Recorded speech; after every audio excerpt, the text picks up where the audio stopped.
Okay, people, I'm going to keep doing this show until this country turns into a progressive paradise. And that half the country is not a Republican dystopia, as most of the southern states are right now, and especially Texas. But anyway, aquí es la música para empezar.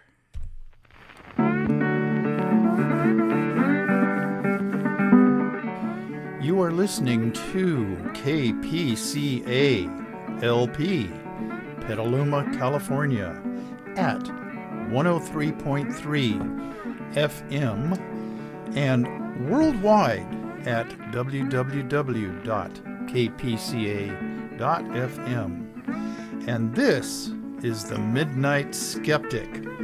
The views of the Midnight Skeptic are not, repeat, not necessarily the views of KPCA or any of its affiliates.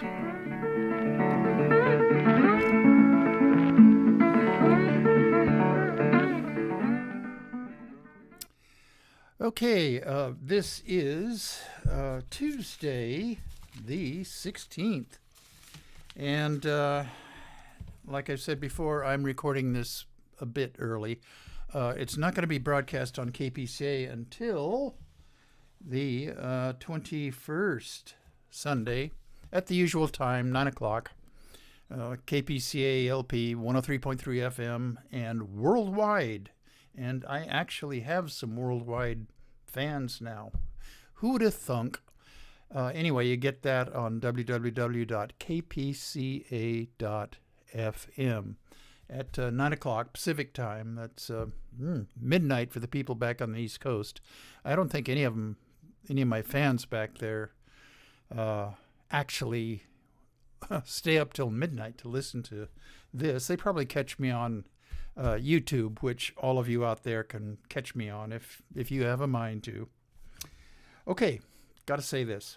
The views of the Midnight Skeptic, by God, should be the views of KPCA LP 103.3 FM and Petaluma Community Access. And they have a couple of television stations that they broadcast city council meetings and planning commissions and all of that kind of stuff, not just for Petaluma, but for some of the surrounding communities.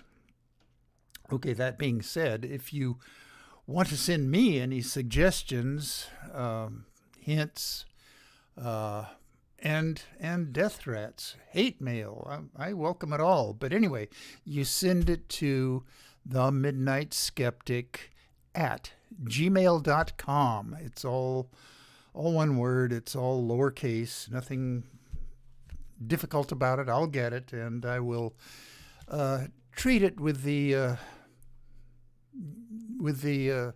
seriousness that it should be treated with. Okay, shout outs. Okay, I'm on anchor.fm now, which is they collect shows, such as mine.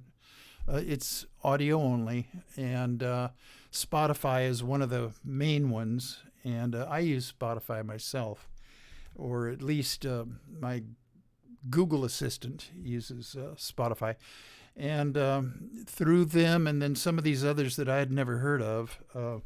I've got one in Germany, two in Ireland, one in Italy, two in Australia, one in New Zealand. Okay, that's the extent of my memory for overseas. But the East Coast now, Geraldine Goldfinger in Long Island, going down the coast to the Raleigh-Durham, North Carolina area, Dr. David Rubin and Vicky, his wife. And further on down the East Coast, we get to Amelia Beamer in the Edgewater area. And then we go across Florida to Nelson and Alice Lydell, and then going up across the Gulf through Texas as quickly as possible through Texas. We get to Arizona for Karina Hilliard animal control technician and snake removal expert down in Patagonia, Arizona. And then in Santan Valley, Arizona, my brother and Brandon and his wife Mina, their daughter Andrea, who is a nurse. Take care of yourself, Andrea. Wear your PPE. And she works in a hospital near Santan Valley. I'm not sure the name of it, but she has 3 little boys. They're getting up there in years. One, I believe, is 7, and 5, and 3. I think that's the age range. And then her husband, retired Marine Tim, booyah. Okay, then over to California at long last, up in Sacramento, Dave and Rosie Takach, and in San Francisco, and Mickey Huff, the godfather of Project Censored, who lives in the Sacramento area now, but then has to commute down to Diablo Valley College, where he teaches history and communications, and he has a radio show here, just like me, a lot better than me. 1 o'clock on Wednesdays. So tune into him. I think all of this stuff that I'm doing right now is going to be up on YouTube, hopefully in about, 3 or 4 hours. It takes a long time to kind of download this stuff onto YouTube. But if you want to listen to Mickey Huff, 1 o'clock on Wednesdays, KPCA LP 103.3 FM, and then that show is repeated again over at KPFA Berkeley 94.1, 1 o'clock on Friday. Okay, and then locally, Pacifica, Stan and Kathy Gustafson, and Sebastopol. Geez, I finally remembered the name of that town. Sebastopol, Rich. Damn. I knew I was going to screw up somehow. Rich and Kathy Berger over in Sebastopol. And then here in Petaluma, Tim Conrad, great photographer. And Nariman, he and I used to play basketball, about 35 years ago, down at Mill Valley Middle School. And he used to bring a bunch of his Iranian buddies to play basketball with us. And up in Katati, Kevin and Lori Burke. Kevin is, I know him through my late wife. She passed away in 2013. And Kevin and I used to go to Mill Valley to play basketball together. And we met Nariman and his gang there. Let's see, who else? The Sonora Crowd. I'm not going to forget them this time. Bob and Sandy Fisher, Brad and Martha Fisher, and Martha is a CNA, certified nursing assistant at a elderly care facility, and she should wear her PPE as well. Take care of yourself. And then also Darrell Larson, who had a birthday about a month ago. Happy birthday, Darrell. Judy May, Leonidas Maciel. And down in Mexico City, Rosie Lopez Negrete. Occasionally she tunes in. And so, hola, Rosita. Okay, enough of that. Okay. I have some good news. But there's a lot of yucky things going on, usually perpetrated by Trumpers or Republicans. So let me get to that right now. The state of New Hampshire, I just ran across this article today in the newspaper, and I could hardly believe this. There is an organization called Moms for Liberty, and they're a 501c4 nonprofit organization, and I'm quite sure they're getting some funding from right-wing money bags. Probably the last remaining Koch brother are funding it. Maybe the Heritage Foundation, maybe they're kicking in some money for them. Anyway, they're a group of what I would call Karens, far right-wing Karens who have kids, they're mothers, and there's all sorts of controversies going on now about our school system. Republicans have targeted parents and schools. That's the issue of the issue du jour. They're going to be pounding on that until the 2022 elections come around, and they're going to say, we want to protect our kids. All right. Well, what are they being protected from? Okay. They want to ensure that their kids have liberty. Well, they call themselves Moms for Liberty. Okay. What they're doing in New Hampshire specifically, and there's chapters of Moms for Liberty all over the country.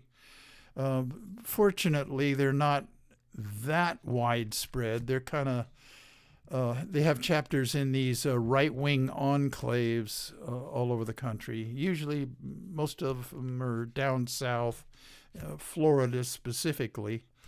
But this particular group is up in New Hampshire. And they have offered, a $500 bounty to anyone who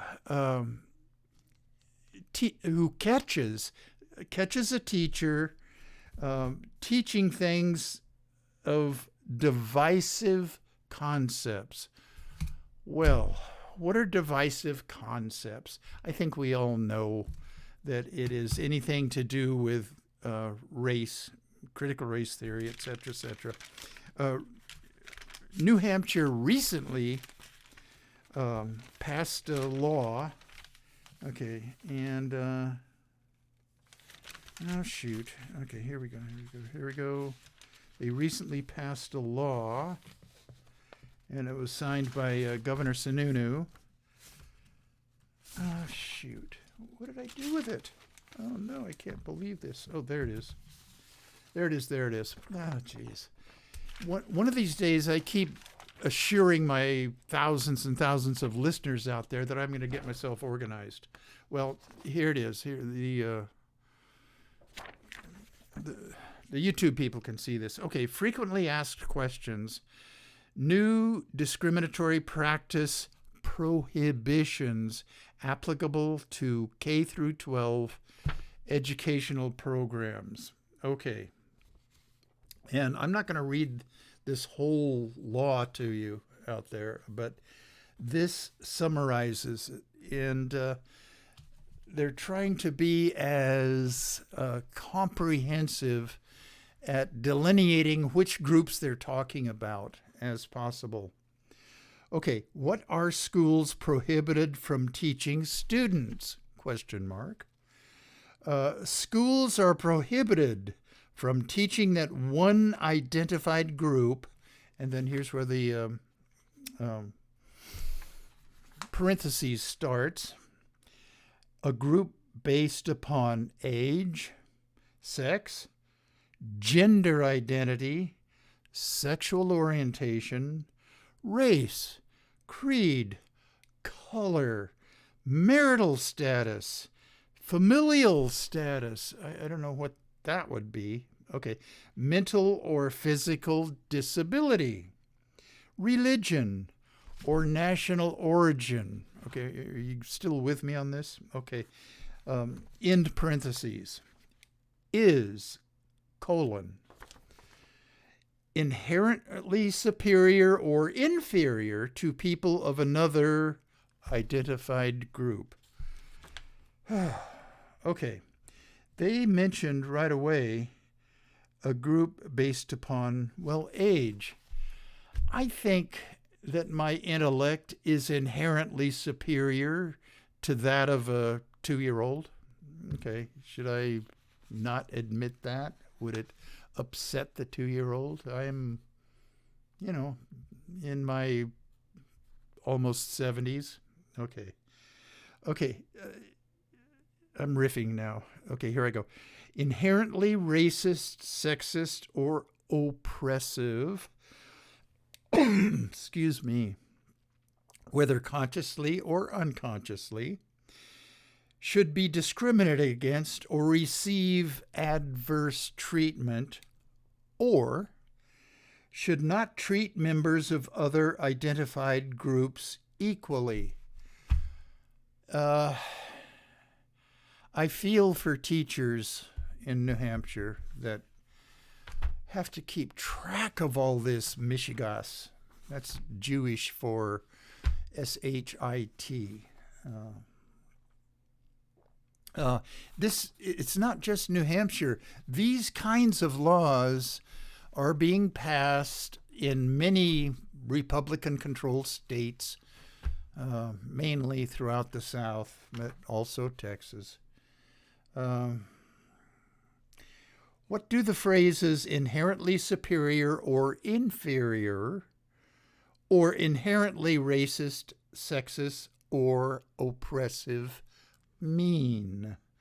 Okay, inherent means characteristics that are natural, biological, or innate, as opposed to characteristics that are merely apparent, accidental, or based on external factors. Okay, that's enough of reading this New Hampshire law, but this is just getting out of hand. A little bit later in the show, I'm going to talk about the Republican Party's war against woke. Now, I did on about 3 shows ago the origin of the word woke. I played you the song. Leadbelly sang a song called Scottsboro Boys. And then at the very end of the song, he says, and this song was done in 1938. The Scottsboro incident occurred in 1931, where they were accused of these 9 black boys. And this is what they called them back then. I'm not saying it now, although I am saying it now, but just forgive me for using the terms that were used back then. Okay, anyway. At the end of Leadbelly's song, Scottsboro Boys, he says, okay, what I'm telling all you young colored boys traveling through Alabama, down south there, that you'd best be woke. Okay, what does he mean by that? He means being careful not to offend the powers that be down in Alabama in 1938. Well, who are the powers that be? Well, it's the Southern sheriffs, it's the police department, it's white girls. Okay, so that's what he meant by woke. And since then, it wasn't used very much in political discourse. Not that Republicans can even have logical political discourse, but anyway, recently, like within the last year, a Republican operative saw a chance to create an issue, and the issue was being woke, meaning politically correct. And I myself have some issues with overly politically correct stuff. Okay, anyway, later on in the show, I'm going to talk a little bit about Republicans' war on woke. Okay. Okay, so that's the Moms for Liberty. Okay. Now, this bit about book burning, literally, it's been mentioned. Book burning in North Carolina, South Carolina, in a school board meeting, and I forget the town that it occurred in, but you might think that I'm making up book burning. Well, no. Republicans are becoming in favor of that, burning books that they think upset kids in schools or libraries. Anyway, one of the books that are on just about every list for kicking it out of the schools, libraries, bookstores is a book about Ruby Bridges. Excuse me. Okay. Now, on November 14th, 61 years ago, November 14th, that was Sunday. Okay, today is the 16th. Okay, well, 2 days ago. Okay, 4 federal marshals escorted 6-year-old Ruby Bridges to her first day of school in first grade as the first black student to attend previously all-white France, capital Frantz, elementary school in New Orleans, Louisiana. Okay.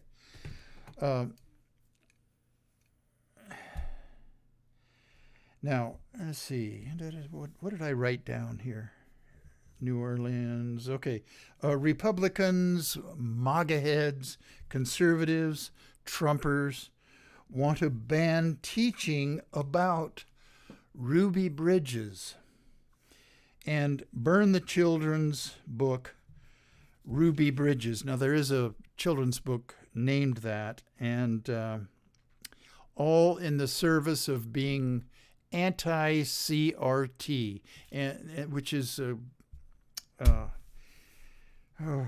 critical race theory. And I've talked a number of times on my show about critical race theory. It's another issue that was picked up upon by Republicans to gin up fear in their base. Okay, I don't want to go into that again. I've already gone into it, but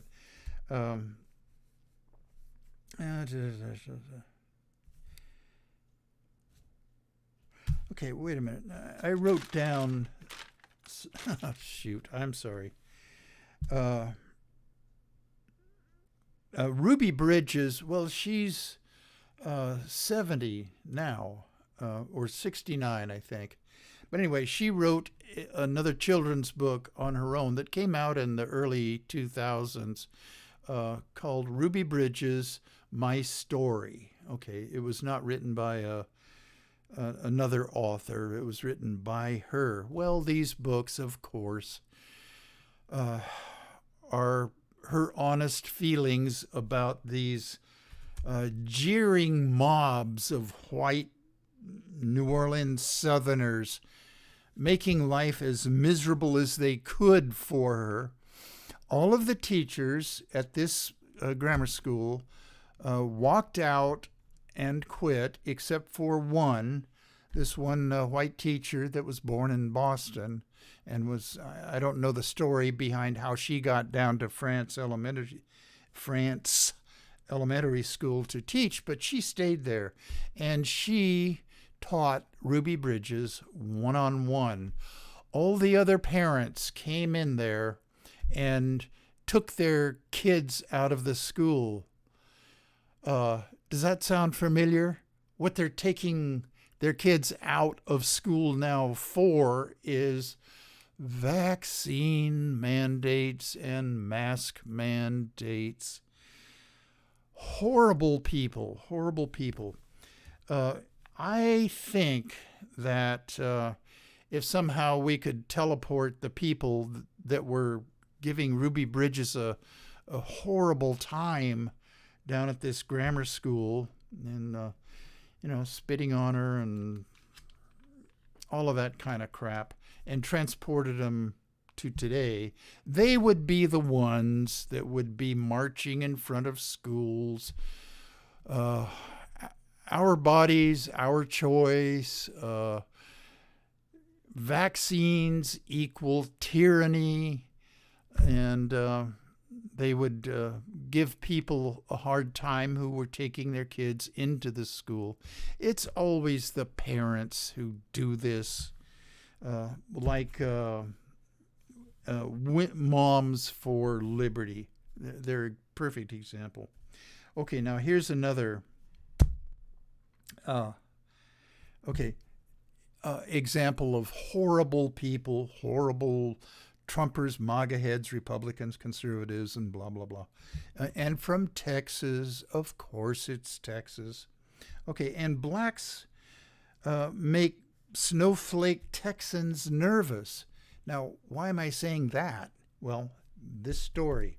On October 29th, which is a Friday, Elliot Reed, R-E-E-D, a black cyclist, was beaten by 25-year-old Colin Fries, F-R-I-E-S, in Seabrook, Texas, which is a suburb of Houston. Excuse me, I got to wet my whistle here. Okay, Fries said to 50-year-old Reed when Fries and Reed stopped at a stop sign.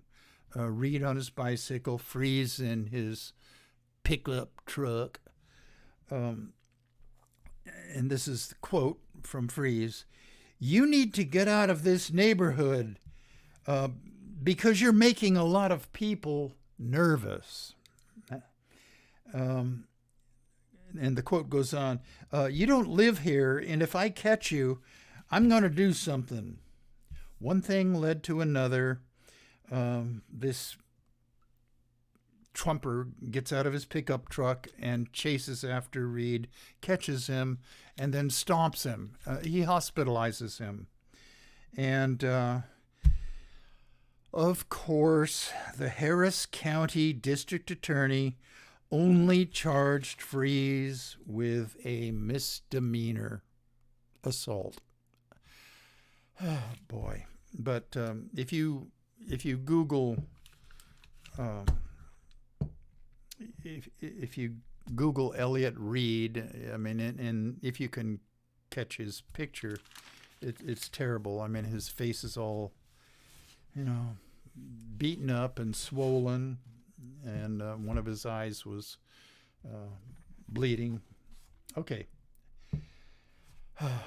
Texas is an example of what a dystopia this country would become if it were controlled by Republicans. Okay. More good news. Change the topic now. Okay. Alex Jones, another vomit-inducing personality. He was ordered to pay damages to families of Sandy Hook shooting victims in a defamation lawsuit. I mean, it was Alex Jones saying things about the Sandy Hook families that were defamatory. He was claiming that they were crisis actors, and the whole thing was a fraud or fake news. Okay. A Connecticut judge ruled that he is responsible for all damages in the lawsuit brought against him by the families of those killed in the 2012 Sandy Hook school shooting. Jones claimed that the incident was a hoax. This set off the right-wing Republican gun nuts to send death threats and hate mail to these families. you know, I can put up with hate mail or death threats. Okay, lay it on me. At least I'll know some people on the opposition from my points of view, or at least listening to this. I doubt that any of their opinions would be changed by anything that I would say, but one can always hope. Okay, where was I? I'm riffing now again. This set off the right-wing Republican gun nuts to send death threats and hate mail to these families. The ruling was a default in favor of the Sandy Hook families because Jones and his lawyer team wouldn't cough up any records about what they said or emails or anything to move the case along. So by default, he lost. Okay, now the only thing that they have to determine now is how much money he's going to have to pay these families.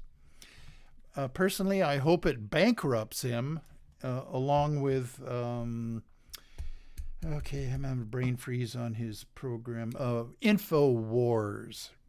This guy is a pig if I've ever seen one. And I think about 6 or 7, maybe even 8 years ago, I listened to one episode of InfoWars with Alex Jones. And, I never listened to another one. Okay. The ruling was a default in favor of the Sandy Hook families. So the jury only has to decide the monetary damages. Earlier, a Texas judge, this was a Connecticut judge. Okay, earlier, a Texas judge defaulted Jones for not turning over records to the lawyers for the Sandy Hook families. The lawsuit in both states shall be turned over to juries early next year. Man, our justice system takes so much time to decide anything. Justice delayed is justice denied. Another riff. Are we ever going to see? Oh boy, that Donald Trump advisor. God, I'm having a brain freeze on his name. That guy that looks like he crawled out from beneath a railroad trestle in Barstow. Anyway, you know who I'm talking about. He turned himself into the FBI yesterday because he refused to testify to the January 6th commission. And they held him in contempt and blah, blah, blah. I'm completely riffing, and his name is going to, he was head of Breitbart news aggregator. Anyway, it'll, in the middle of the show or the next segment of the show, it's going to pop into my brain and I'm going to blurt it out. And so just brace yourselves for that. Okay. Jones and his InfoWars may hopefully be bankrupted. Yay.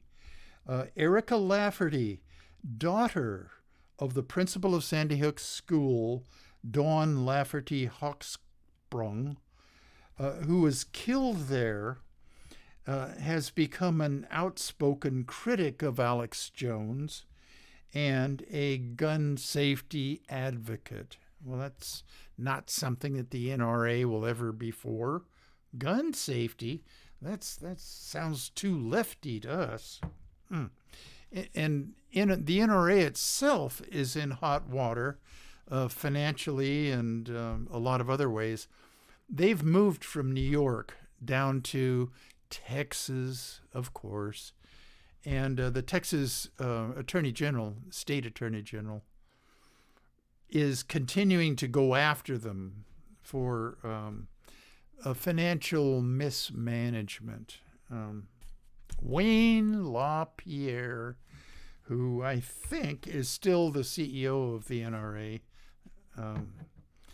is fled to his favorite state, Texas, and he's going to be eventually caught up in this Michigas as well.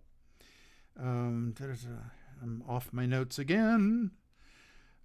Jones has appeared at many MAGA-head Republican Trumper rallies and is an ardent supporter of the NRA and gun rights. Okay,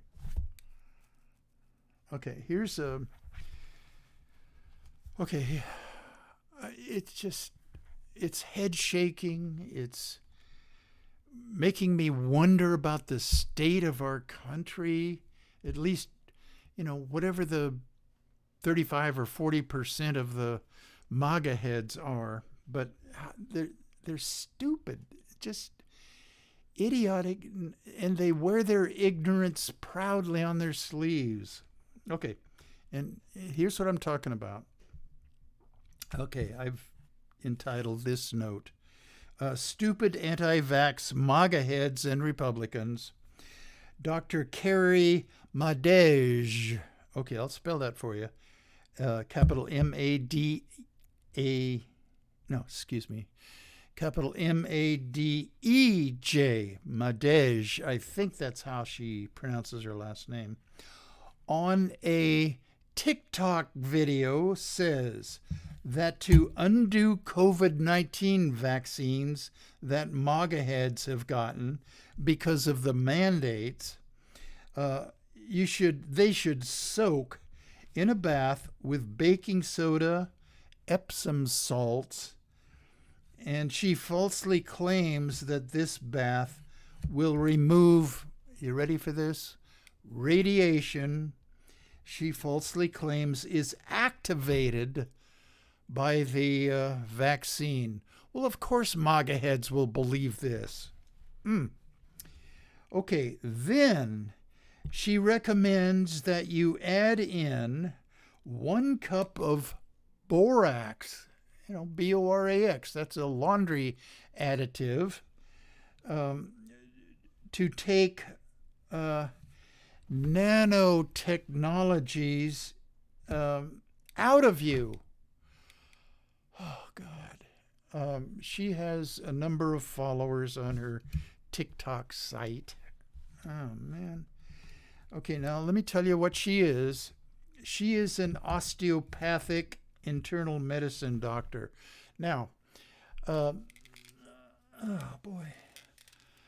The name of this show is The Midnight Skeptic. When I very first started out this show, about nearly 5 years ago now, and when I was doing it in the down at Petaluma Community Access, their radio and television studios, I was concentrating mostly on skepticism. And because I am still a part of the skeptic community, which is a worldwide community of scientists, rationalists, thinking people. And back in 1976, just bear with me here, a number of philosophers and scientists and the magician, the amazing Randy, gathered together and started the skeptical community. Let's see, it's CFI now. Center for Inquiry is what they're called right now. And they are the parent company to a magazine that I subscribe to, Skeptical Inquirer. Okay, that's all background thing. Cut ahead, let's see, what, 76, 86, 96, 06, 16, 45 years ago. Okay. I started out the show, The Midnight Skeptic, talking about things that they debunk. Ghosts, UFOs, crop circles, flat earthers, Bigfoot, and things like that. Psychics, psychic healing. That's what I was talking about. And also complementary and alternative medicine. Okay, one of the things that I am very down on that falls into that category are osteopaths. It's fake medicine. It is valueless. Homeopathic medicine, acupuncture. That's another one. It has not been proven to work. And anyway, this Carrie Madej is an osteopathic internal medicine doctor who stands for, okay, now I'm going to quote her, quote, freedom, truth, and great love.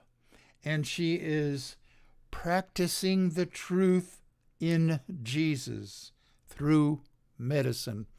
Her words, not mine. I didn't know a thing about her until I read about the borax treatment and how it fits into the stupid-ass MAGA head worldview. Okay, I'm getting tired ranting. I'm going to take a time check here and a sip. All right, this has been 41 minutes of unadulterated fun.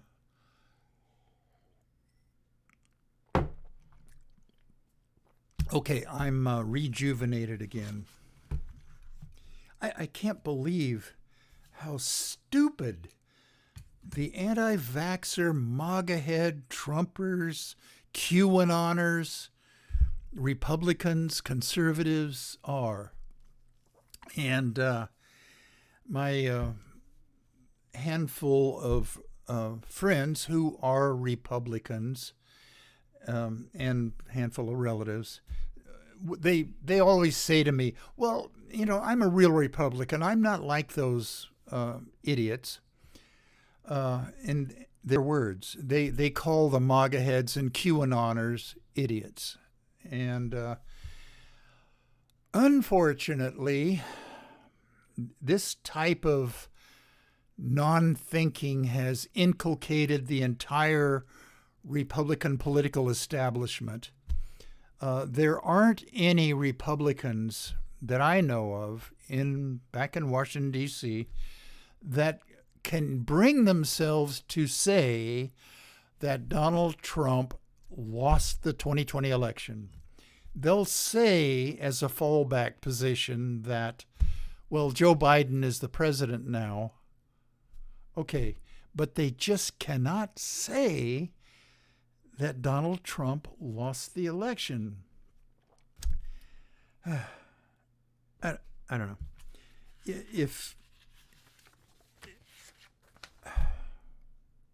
If we lose control of the House of Representatives and or the Senate in the 2022 election,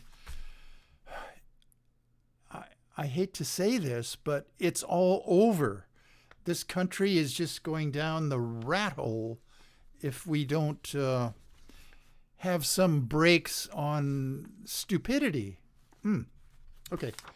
I want to get one thing, out of the way here. And it's a good thing. It's a good thing. Okay, there's a company over in Berkeley. California has banned single-use plastic bags. Those things that you used to get in grocery stores. And you can still get these really thinly filmed plastic bags in the produce department. You pull them down and then rip them off and put your broccoli or your Brussels sprouts in them. Okay. This Berkeley company, and its name is Sway, capital SWAY. They make plastic bags, thin plastic bags, out of, are you ready for this? seaweed. I'm not kidding. That's what they do. And it's renewable, compostable, and the headline on this article that I'm reading from here, Berkeley firm's seaweed bags may replace plastic. Here. Our oceans are, and I've talked about this on my shows before, about the Great Pacific Gyre garbage patch that's just north of Hawaii. And it's just like an island of plastic. And I'm trying to remember the kid from Holland that invented a ocean scoop. His company is called Ocean Cleanup.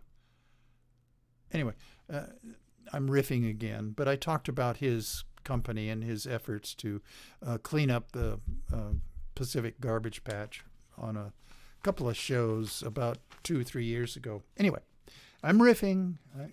Bear with me. Okay, worldwide plastic pollution shows no signs of stopping despite bans on single-use plastic bags like we have here in California.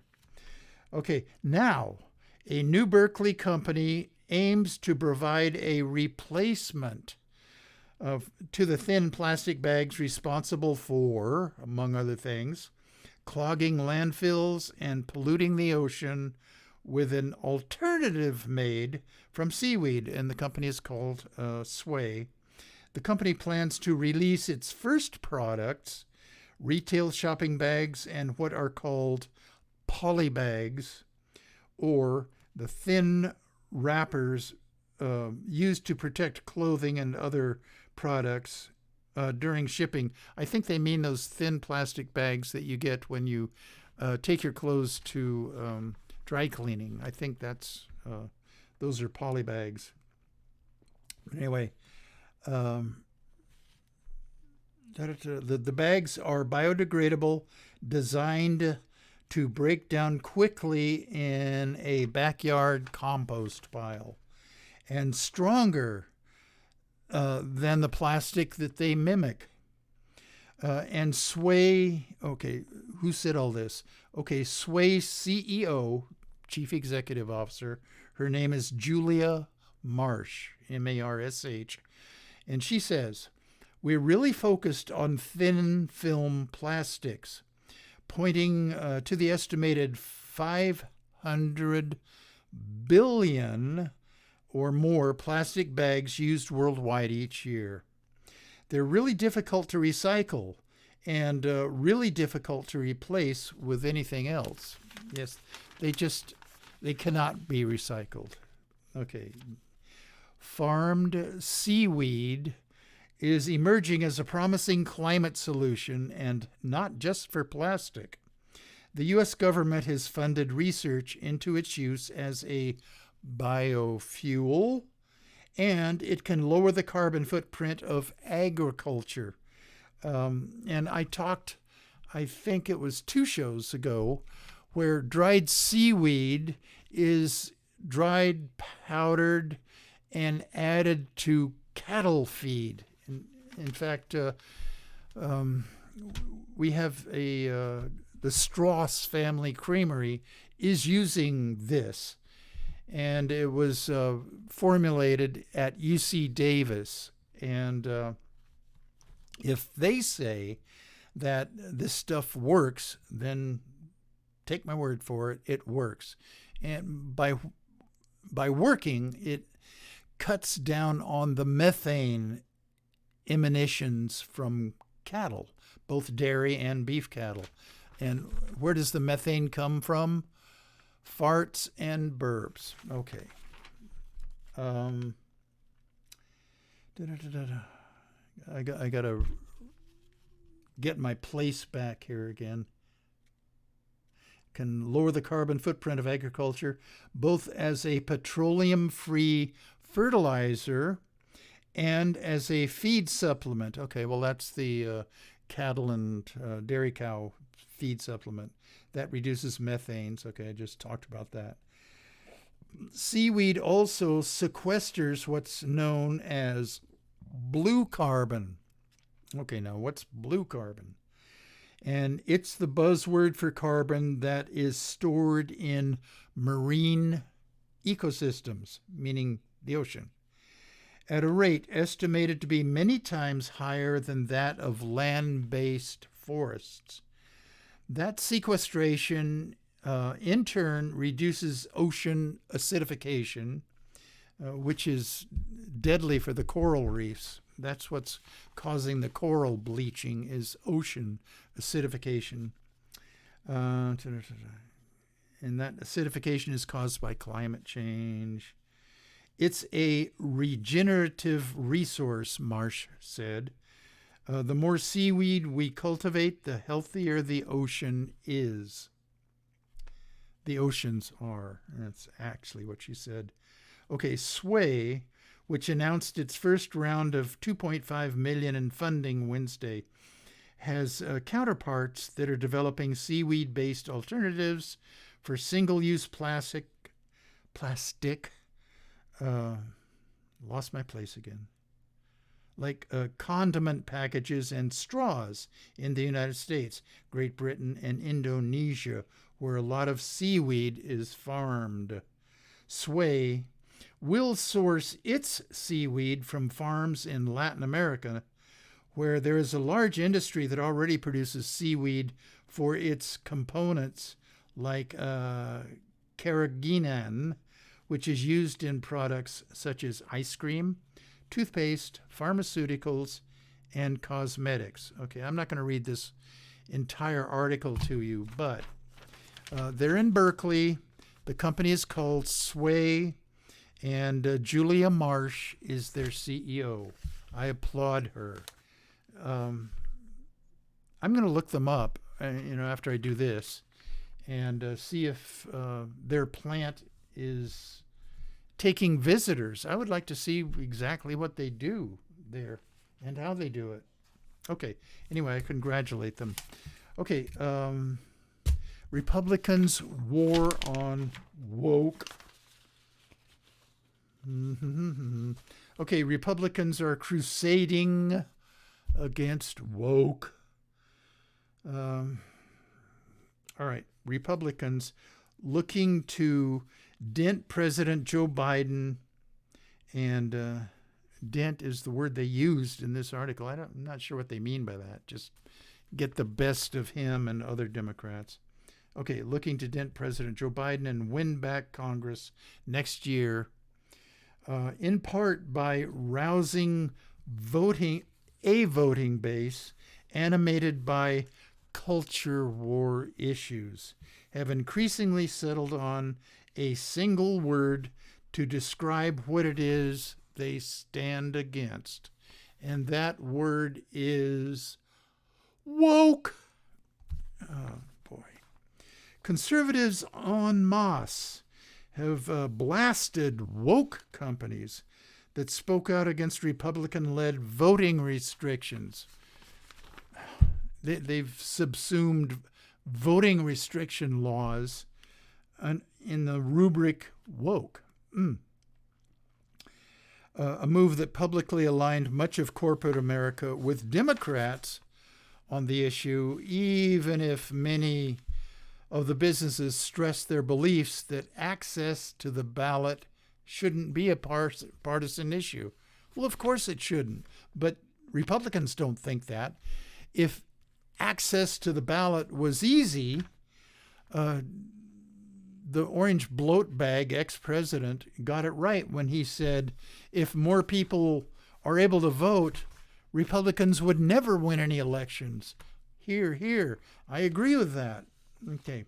The word has appeared in dozens of Republican speeches, tweets, and other statements of late. Republicans said it is less a coordinated messaging push. Well, that's exactly what it is. And more of an instinctive sense that the label would work as shorthand to denigrate a progressive world view.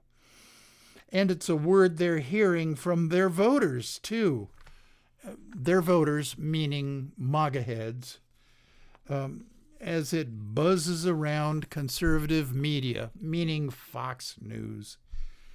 Oh, God, those vomit-inducing Fox News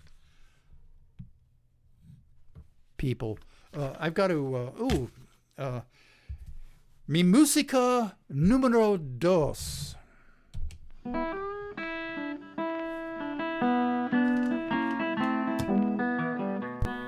You have been listening to The Midnight Skeptic on KPCA LP, Petaluma, California. And we're at 103.3 on the FM dial and worldwide at www.kpca.fm. Support community radio at patreon.com/Petaluma Community Access. And remember, think critically, think logically, but live joyously, and most importantly, pet your cats.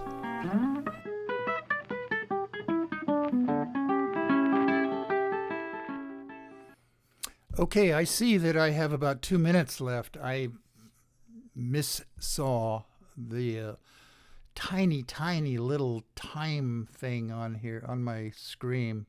It says 56 and a half. Okay, so all I can say is that this country would be a paradise on earth if everybody believed exactly as I do. And it's not hard to do. Just step one, pet your cat. Step two, I'm going to quote the Dalai Lama: anger is the ultimate destroyer of your own peace of mind. And then just love your neighbor, whoever they are, as long as they themselves are not hurting anybody else with their MAGA head beliefs. It may seem to everybody out there that I'm just an angry progressive, but I like to laugh too much. I hope you guys listening to me out there aren't taking me all that seriously. Although, send me hate mail if you have a mind to. Okay, I think that's it. I'm at the 58-minute mark. So KPCA-LP 103.3 FM is going to cut me off right now. As far as the YouTube people, you're going to have to put up with me rambling on and on and on like this for another couple of seconds. Okay? I'm going to click the stop recording button right now.